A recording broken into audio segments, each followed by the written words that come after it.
wassolatil wusta lan salat kang tengah-tengah.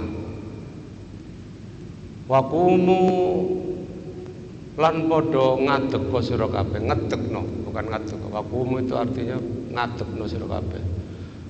Di dalam Al-Iqlil diterjemahkan lan padha nglakoni sira kabeh yang dalam salat lillahi krana Allah qanitin khali padha taat lan khusyuk sira kabeh.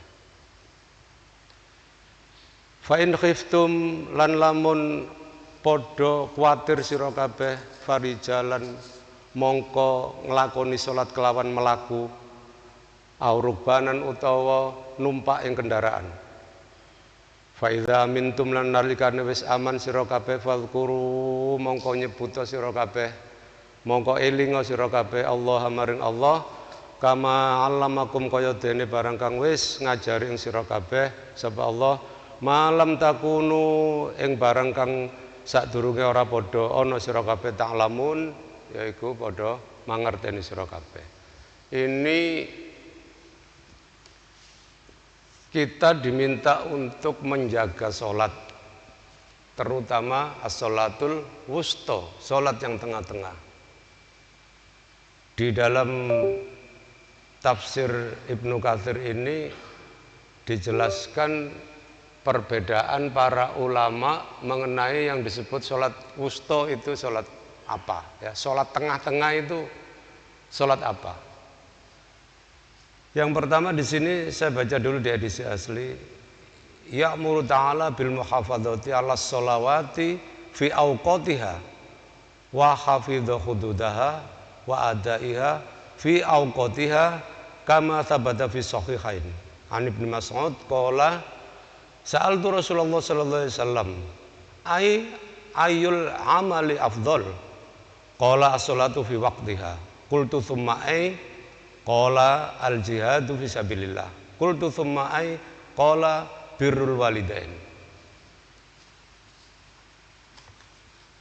Ya'muru wis merintahake ta'ala sapa Allah Subhanahu wa taala bil muhafadzati kelawan jaga ngreksa ala sholawati ngatasé salat-salat fi auqatiha ing dalem waktu-waktune. Artinya ini Allah Subhanahu wa taala dengan ayat ini memerintahkan kita supaya menjalankan sholat tepat pada waktunya. Wa hafidha hududaha dan lan ngreksa ing aturan-aturane wa adaiha lan ngelakoni ing syarat-syarate fi auqatiha ing dalem waktune kang tepat.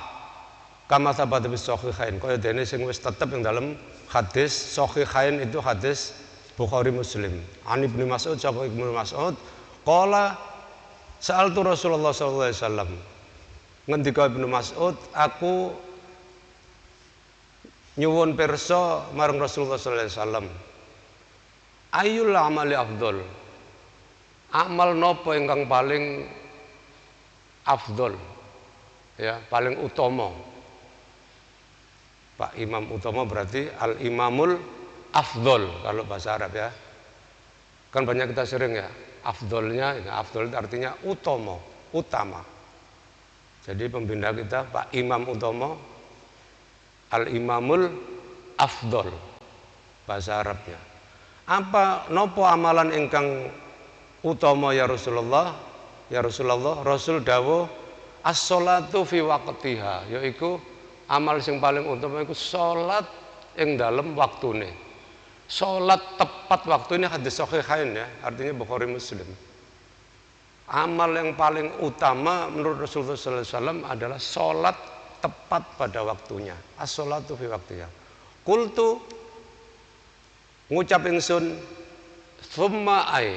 Jadi Ibnu Mas'ud bertanya lagi, lajeng napa malih ya Rasul? Setelah disebutkan afdhalul a'mal itu adalah sholat tepat pada waktunya, ditanya lagi, tanya lagi Ibnu Mas'ud, banjur napa ya Rasul, lajeng napa malih? Apa amal yang lebih utama? Qala ngendika Rasulullah, al jihadu fisabilillah, yaiku jihad yang dalam dalane Allah Subhanahu wa taala. Jihad fi sabilillah itu yang nomor 2. Qultu tsumma ai, Ibnu Mas'ud bertanya lagi, tsumma ai, lajeng napa malih ya Rasul? Qala dawuh Rasulullah sallallahu alaihi wasallam, birrul walidain, ngabekti marang wong tua loro. Jadi ditanya Rasulullah sallallahu alaihi wasallam, amalan apa yang paling afdal? Nomor 1, salat tepat pada waktunya. Nomor 2, tsumma ai, napa malih ya Rasul? Baru nomor 2, jihad fi sabilillah, berjihad di dalam jalannya Allah Subhanahu wa taala fi sabilillah. Tsumma ai, ditanya lagi oleh Ibnu Mas'ud, napa malih ya Rasul? Disebutkan birrul walidain, ngabekti marang wong tua loro, berbakti kepada kedua orang tua.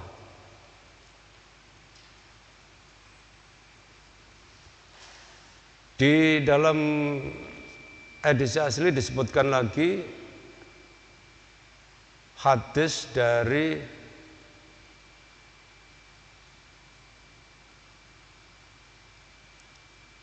Imam Ahmad.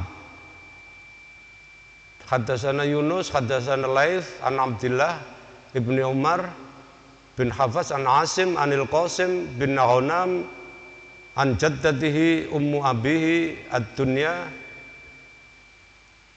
Disebutkan di sini anha sami'at Rasulullah sallallahu alaihi wasallam dzikrul a'mali faqala inna habbal a'mali ilallahi ta'jilus sholati li awali waqtiha.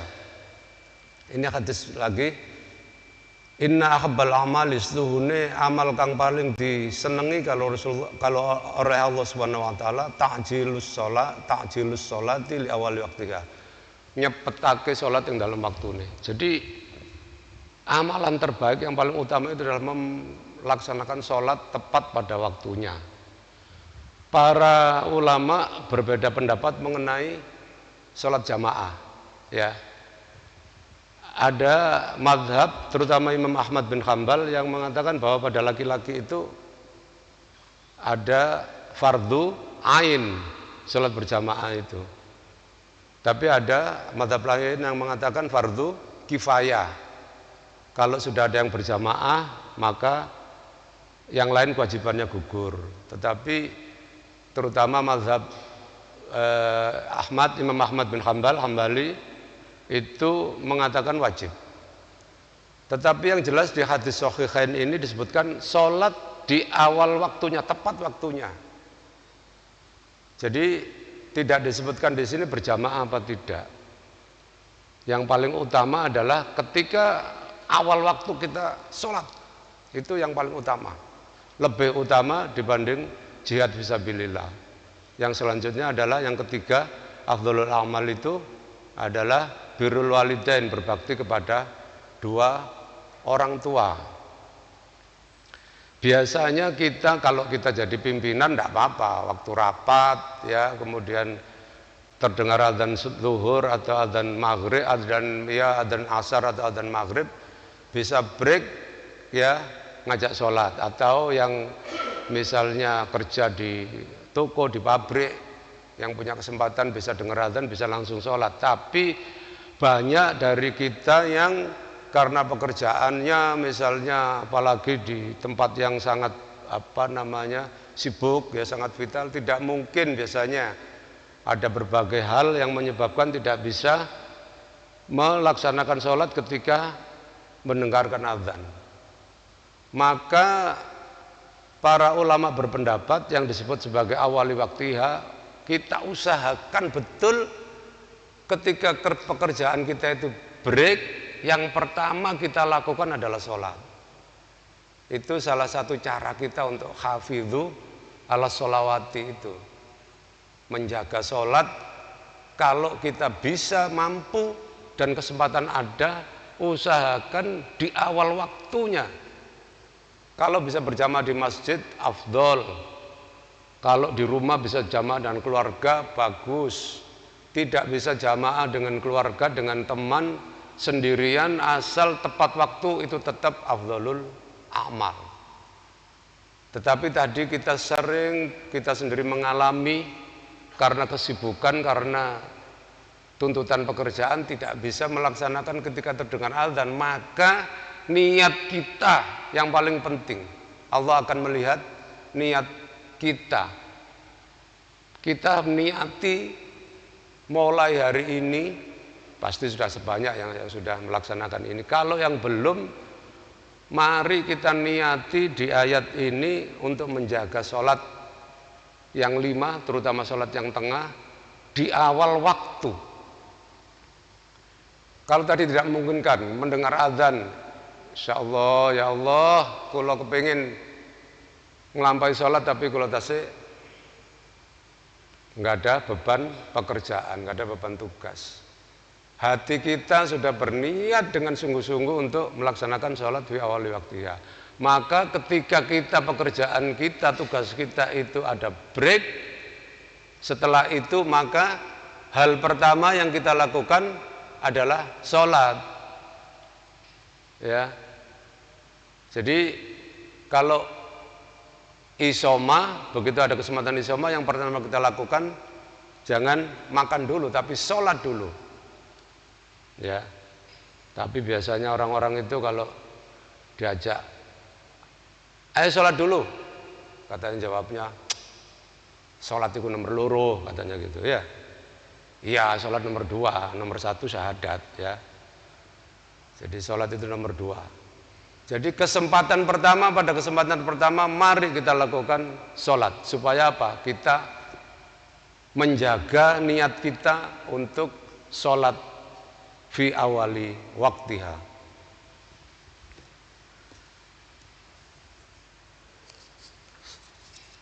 Selanjutnya fa in khiftum farijalan aw rukbanan. Yang selanjutnya ini adalah tata cara kita di dalam sholat khauf. Ya, sholat khauf itu khauf itu artinya khawatir, khauf itu artinya takut. Biasanya ini dikaitkan dengan kondisi perang. Lan lamun kuatir sira kabeh, artinya ora rumangsa aman sira kabeh, farijalan moko salat sira kabeh kelawan melaku aurukbanan utawa ing dalam kondisi numpak kendaraan. Apa ini maksudnya? Ada 3 jenis sholat dalam tata laksana sholat itu. Yang pertama adalah sholat dalam kondisi normal. Sholat dalam kondisi normal seperti kita, dalam keadaan aman kita sholat zuhur 4 rakaat, asar 4 rakaat, maghrib 3, isya 4, subuh 2. Sholat-sholat yang 4 rakaat, kemudian sholat-sholat yang normal, ada jenis sholat yang nomor 2, yaitu sholat ketika kita diberi rukhsah, diberi keringanan oleh Allah Subhanahu wa Ta'ala, diberi diskon oleh Allah Subhanahu wa Ta'ala, yaitu ketika kita dalam kondisi perjalanan. Rasulullah SAW mengingatkan sholat yang kita qashar di dalam perjalanan ketika kita safar itu adalah rukhsah dari Allah Subhanahu wa Ta'ala, dan oleh Nabi Muhammad SAW kita diperintahkan untuk mengambil rukhsah itu, mengambil diskon itu. Nggih Bu nggih. Kalau ada promo gitu kita ini rebutan royokan ya. Kalau ada obralan, ada sale, kita sampai antri-antri. Iya kan? Antri itu apalagi promo ya, dinteni itu di apa namanya HP-nya, ada promo, cepet-cepetan, royokan. Tapi kalau kita diberi rukhsah oleh Allah Subhanahu wa Ta'ala malah enggak mau. Ya. Kuali ini. Salat qashar itu rukhsah dari Allah Subhanahu wa Ta'ala, diskon dari Allah Subhanahu wa Ta'ala, kebaikan atau fadilah dari Allah Subhanahu wa Ta'ala, keutamaan dari Allah Subhanahu wa Ta'ala. Maka ambillah. Ketika kita dalam perjalanan, lakukanlah salat jamak qashar. Zuhur dengan asar dijadikan satu, kalau di awal waktunya kita sebut sebagai jamak takdim. Kalau diakhirkan kita nunggu asar maka jamak takhir, dan kita boleh dipotong diskon 2 rakaat. Itu diskon dari Allah, ambillah, diperintahkan oleh Nabi Muhammad SAW, ambillah. Jadi dalam perjalanan, kalau ukuran perjalanan, nah ini yang banyak ada perbedaan pendapat para ulama. Ada yang mengatakan yang penting keluar dari kota, keluar dari tempat tinggal kita. Kita ke Sidoarjo, jaraknya belum, kalau ada terutama Syafi'i, mazhab Syafi'i 70 km, 70 itu jauh. Saya kira Nganjuk ya, 70 itu. 50 Mojokerto. Sekitar Nganjuk. Tetapi Imam Malik dan Imam Hambali mengatakan keluar dari kota, perbatasan kota. Ke Sidoarjo sudah bisa termasuk safar. Bukan soal waktunya, apalagi sekarang ya, waktu kita ke Jakarta cuma 1 jam kalau naik pesawat. Tetapi jarak tempuhnya sudah 900 km. Jadi ambillah rukhsah ini, bahwa kita merasa perjalanan ini Sidoarjo atau Gresik masih dekat, tidak apa-apa. Tetapi kalau kita niatnya itu mengambil rukhsah dari Allah, dan itu sangat dicintai oleh Allah, Allah sangat menyukai kalau hambanya itu mengambil rukhsah itu, maka monggo kita jamak. Baik kalau masih di sini di Margorejo, mau perjalanan ke Solo, ke Jogja, zuhurnya di jamak takdim dengan asar 4 rakaat kita belum safar. Tetapi kalau sudah dalam perjalanan, barulah dikosor, dipotong jadi 2 rakaat.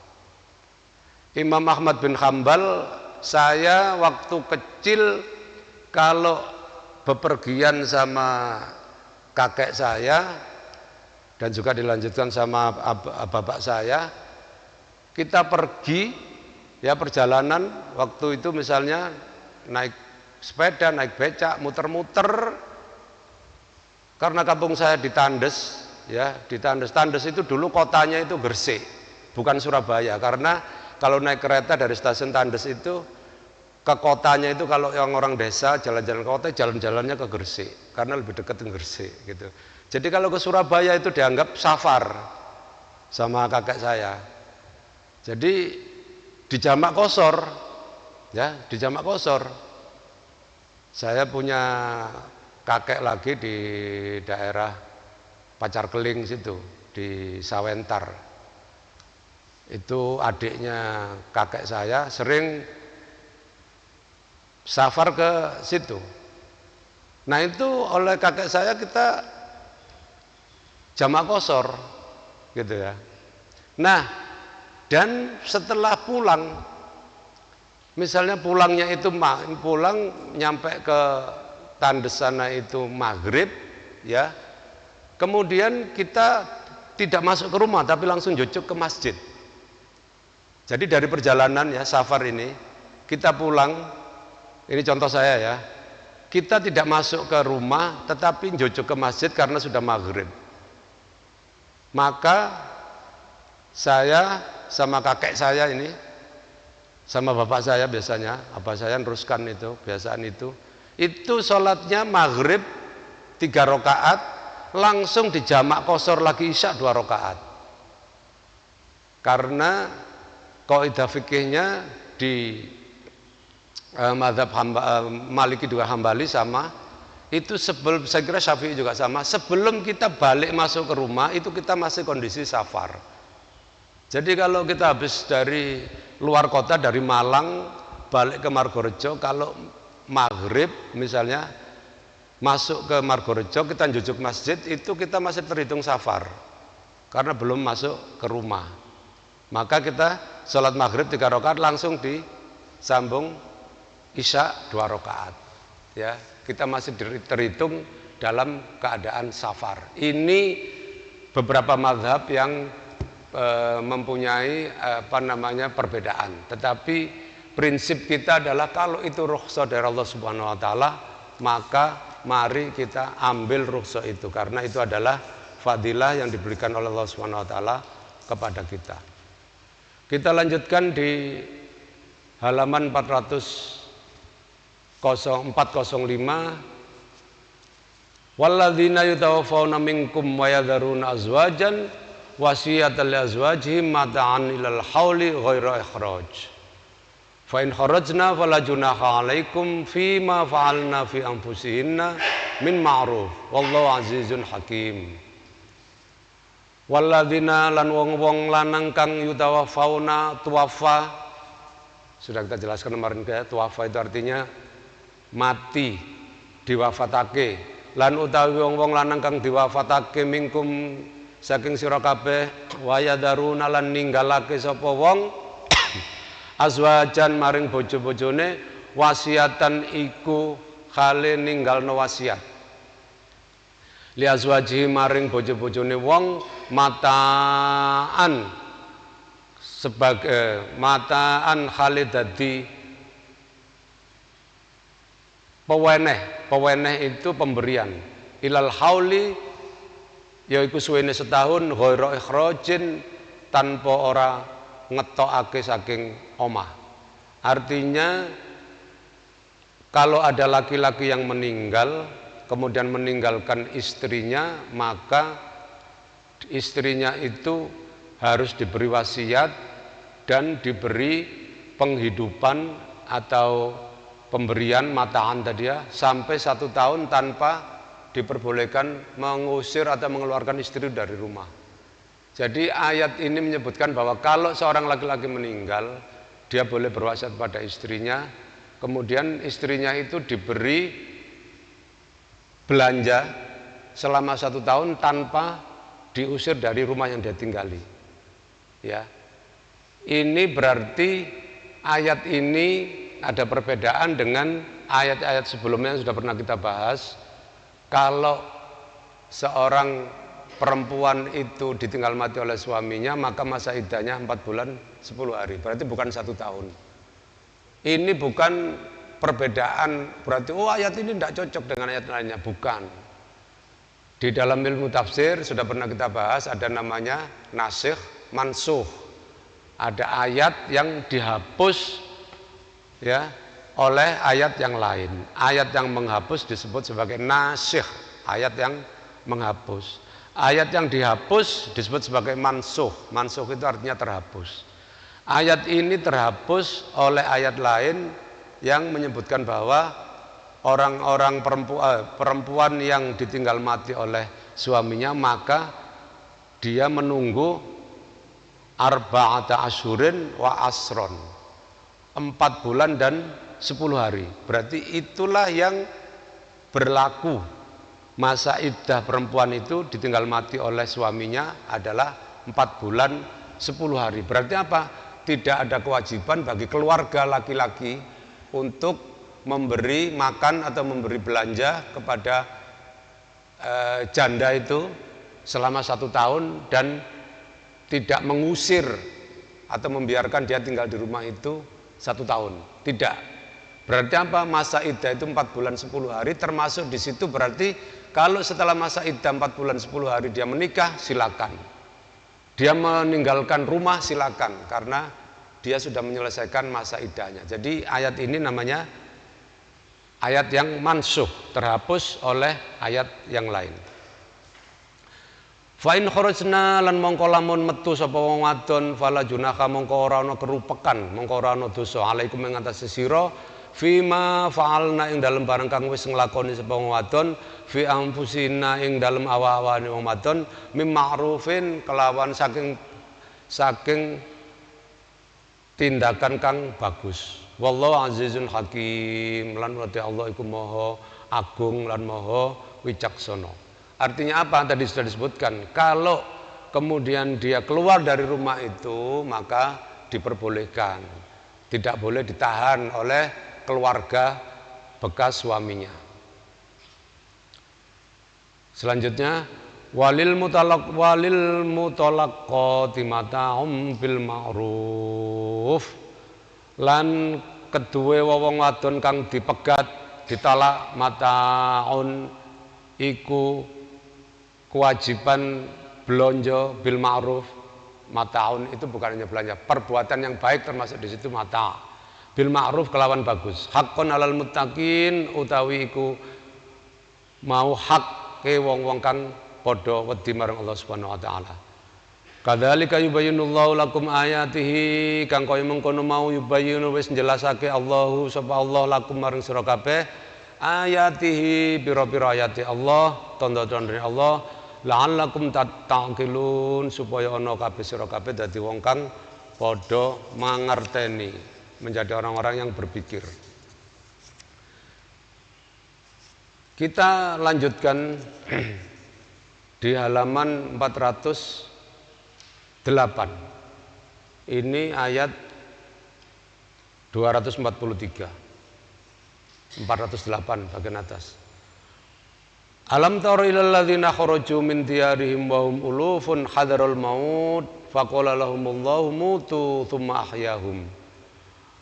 Ana ta sira kabeh mangerteni ilal ladzina maring wong-wong kang kharaju padha metu sapa wong min diyarihim saking omahe wong akeh.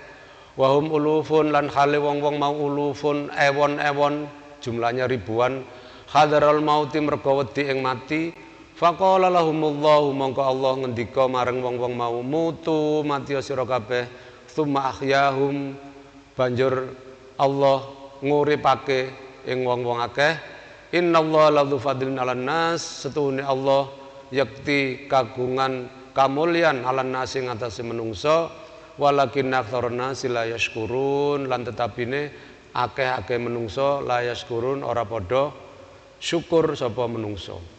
Ini ayat ini menceritakan mengenai orang yang meninggalkan rumahnya atau desanya atau kampungnya atau wilayahnya dalam jumlah ribuan. Ini kita ingat dulu waktu COVID-19 ya, ada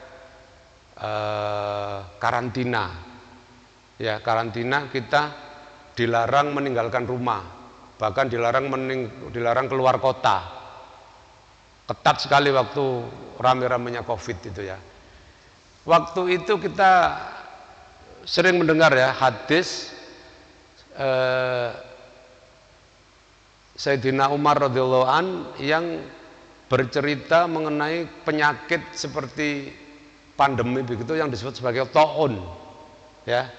Waktu itu sudah ada taun itu. Taun itu penyakit menular yang sangat berbahaya seperti pandemi gitu. Nah, makanya ketika itu juga kita ingat bahwa sahabat Umar memerintahkan untuk karantina. Yang ada di desa itu atau di wilayah itu dilarang keluar. Nah, sebaliknya yang ada di luar desa dilarang masuk. Jadi karantina itu sudah ada contohnya di zaman Rasulullah SAW. Ketika sahabat Umar ditanya oleh sahabat-sahabat yang lain, kenapa Anda melakukan itu? Dari mana Anda melakukan melarang orang-orang keluar dari kampung? Karena ada ta'un tadi dan orang-orang dari luar kampung dilarang masuk ke kampung itu. Maka Umar radhiyallahu an menyampaikan hadis Rasulullah SAW mengenai ta'un itu.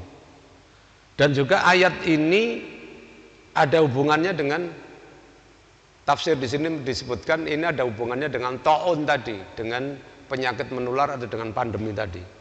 Jadi ada orang yang keluar dari desanya jumlahnya ribuan karena takut mati.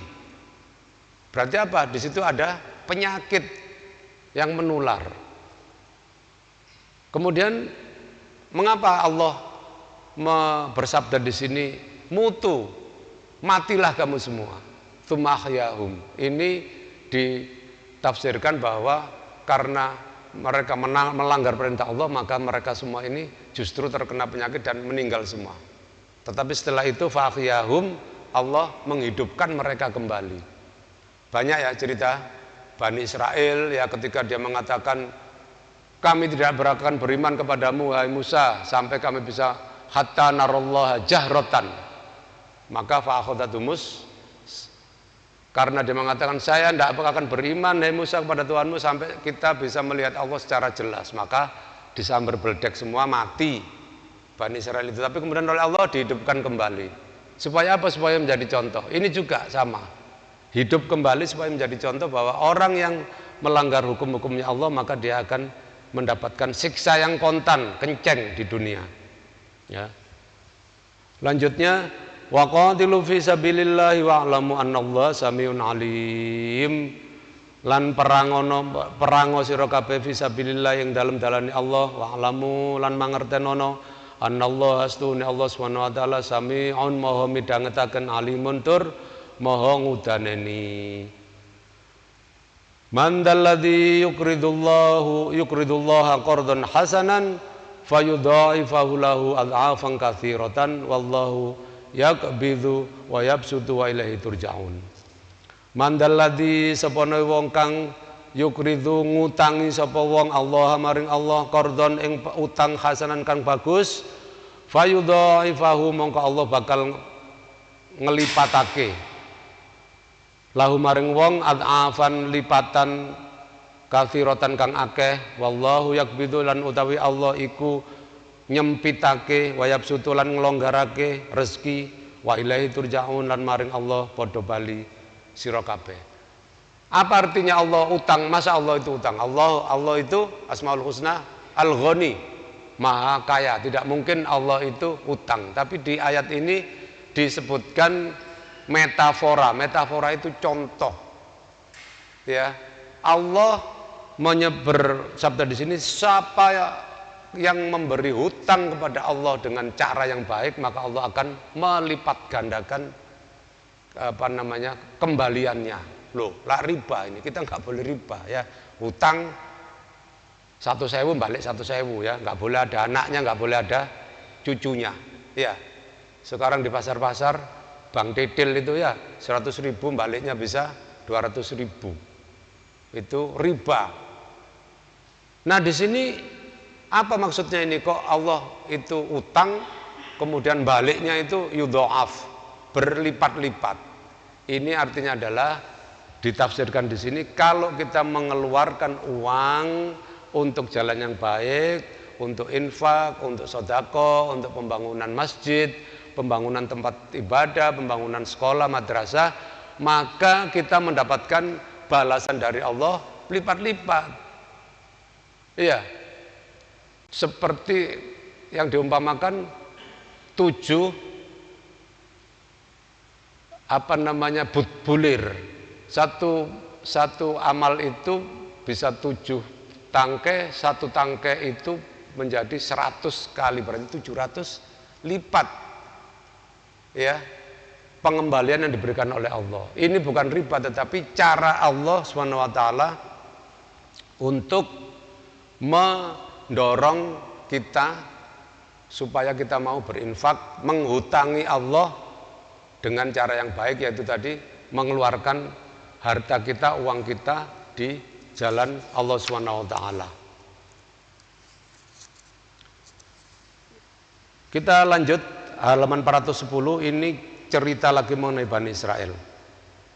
Alam taru ilal mala'i min Bani Israila min ba'di Musa idh qalu linabiyyin lahu mub'ats lana malikan nuqatil fi sabilillah. Qala hal asaitum in kutiba alaikumul qitalu alla tuqatilu. Qalu wa ma lana alla nuqatila fi sabilillah wa qad ukhrijna min diyarina wa abnaina falamma kutiba alaihimul qitalu tawallaw illa qalilan minhum wallahu alimun bidzalimin. Ini kisah Bani Israel tetapi setelah Nabi Musa. Alam taro ana toh orang ngerti ndelok sira kabeh ilal malai maring kaum kelompok pimpinan mim Bani Israil saking Bani Israel mim ba'di Musa sakwise Nabi Musa. Ini cerita setelah Nabi Musa. Idz qalu linabiyillahum nalikane ngucap sapa Bani Israel linabiyillahum maring nabi ne wong-wong Bani Israel, ib'ats ngutus sira lana maring kita malikan raja nuqatil bakal perang ingsun kita fisabilillah ing dalam dalane Allah. Siapa nabi ini? Setelah Nabi Musa masih ada nabi lagi. Di dalam tafsir Ibnu Katsir disebutkan nama nabi ini Nabi Syam'un. Nabi Rasul 25 yang wajib kita imani, tetapi jumlah nabi sangat banyak. Ini yang terkenal Nabi Khidir, tapi juga ini Nabi Syam'un. Bahkan ada yang mengatakan siapa Syam'un itu? Samson, ya, Samson and Delilah. Nabi, satu umat yang besar tidak mungkin kalau tidak ada nabi. Di Al-Quran disebutkan kita tidak menurunkan satu umat tidak akan membiarkan Allah itu ada satu umat yang besar kecuali menurunkan nabi di situ. Pasti ada nabi di situ. Makanya ada ulama yang berpendapat Cina, ya India, peradaban-peradaban yang besar tidak mungkin di situ Allah tidak menurunkan nabi. Maka sangat mungkin yang disebut sebagai Konghucu atau Konfusian itu adalah nabi. Demikian juga Buddha, ya itu nabi yang diutus oleh Allah Subhanahu wa taala. Jadi karena ayat Al-Qur'an mengatakan tidak ada umat yang besar yang tidak diturunkan nabi di situ. Nah, di sini ini Nabi Syam'un mengatakan oleh umatnya, berilah kami raja untuk perang melawan orang-orang kafir. Kemudian dijawab, qala hal asaitum in kuntiba alaikumul qitalu alla tuqatilu.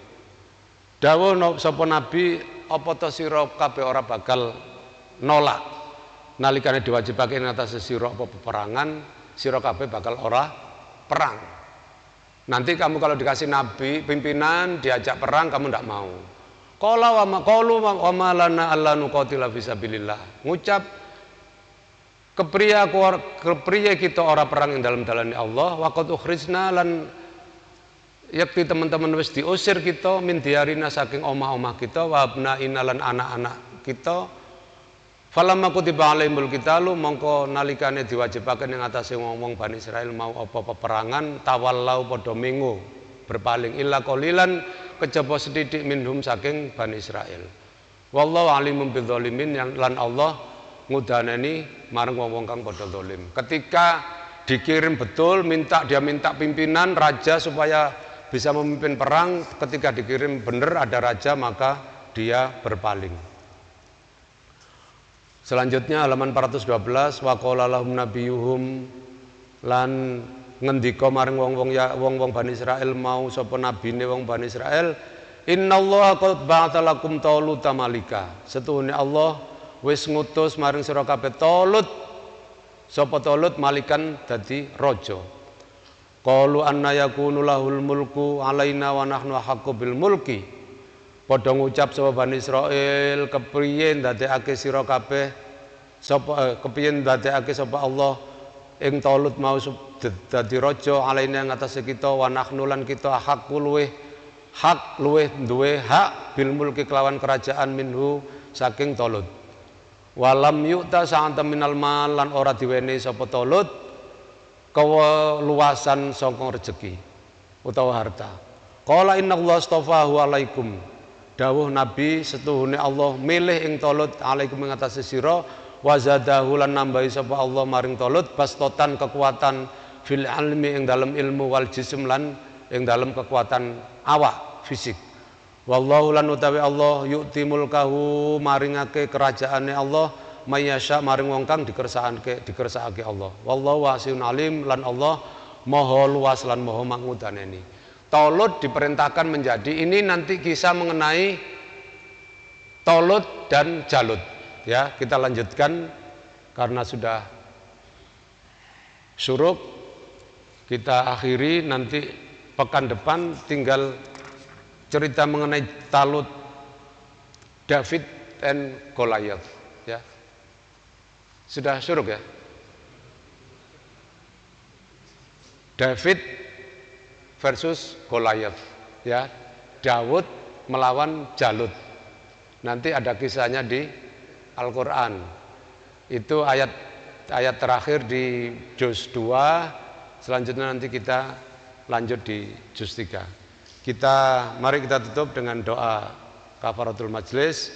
Subhanakallahumma wa bihamdika nasyhadu an la ilaha illa anta nastaghfiruka wa natubu ilaik. Wassalamualaikum warahmatullahi wabarakatuh.